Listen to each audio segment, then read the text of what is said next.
السلام علیکم پیارے دوستو، بنی نوع انسان کے لیے اعلیٰ ترین فضیلت یہ رہی ہے کہ اللہ تبارک و تعالیٰ نے انسانوں سے کلام کیا اور اس امر کے لیے انبیاء کرام کو چنا۔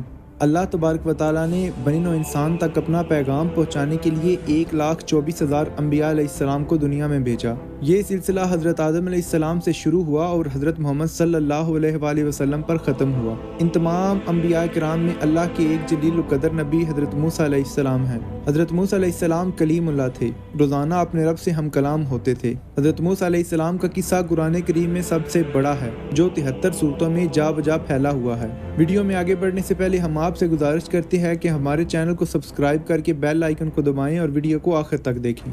ایک دن اللہ تبارک و تعالیٰ کا حکم ہوا کہ موسیٰ جاؤ اور اپنے سے کم تر کو لے آؤ۔ حضرت موسیٰ علیہ السلام نے حکم خداوندی سے ساری کائنات چھان ماری مگر اپنے سے کم تر کسی کو نہ پایا۔ شام کو خالی ہاتھ لوٹے تو اللہ تبارک و تعالیٰ نے فرمایا، اے موسیٰ، اگر آپ ایک بکری کے بچے کو ہی لے آتے تو ہم آپ کو نبوت سے محروم کر دیتے۔ پیارے دوستوں، انبیاء اور اولیاء کے ہر قصے سے ہمیں کوئی نہ کوئی سبق ملتا ہے۔ اس واقعے سے ہمیں یہ سبق ملتا ہے کہ اللہ تبارک و تعالیٰ کے دربار میں سب برابر ہیں، ہمیں کسی کو حقیر نہیں سمجھنا چاہیے۔ اللہ ہمیں عمل کرنے کی توفیق عطا فرمائے۔